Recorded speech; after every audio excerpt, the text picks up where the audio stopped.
So I recently started learning the widely known programming language known as HTML, or Hypertext Markup Language. I began this journey by learning how to create a simple script that shows the words "Hello World" to the screen. To start it off, I began by learning the ins and outs and the fundamentals of the coding language. I copied a simple script that output words to the screen, and then began to research the meaning and purpose behind every line of code. I first learned about the structure of an HTML document. I learned that it is made up of three parts: document type declaration, head section, and the body section. The document type declaration is used to state exactly what version of HTML will be used in the document. The head section is used to declare data, such as the title of the document and the character set used. The body section is what holds the content that is to be shown to the user that is viewing the document when it gets loaded into a web browser. Next, I learned what the title element meant.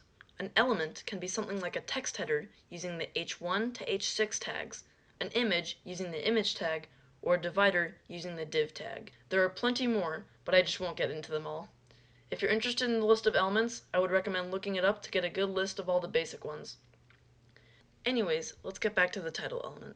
This element is what displays the name of the page, so basically, it's what you see as the tab name. Not the link, but the name of the current tab you're in. You can use this to display the name of the website, maybe what specifically you're looking at on the website, or anything else you'd like. After that, I looked at the meta charset line of code. In my opinion, this one was a little difficult to understand at first glance, but after a while of learning, I eventually understood it.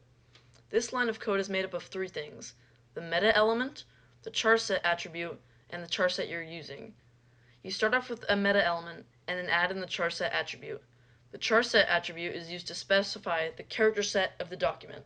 For example, the most commonly used character set is UTF-8. UTF-8 is used for character encoding for Unicode.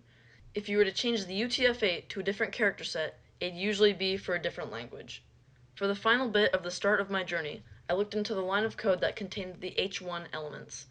There are 6 elements similar to H1. They scale from H1, like we saw, to H6. The difference is that H1 has the biggest font size and H6 has the tiniest font size. You can use this to describe the importance of specific text or for organization. In the next video, we'll look at refreshing the page, describing the document, and incorporating other scripts we've made in other programming languages. Anyways, thanks for watching, and I'll see you in the next video.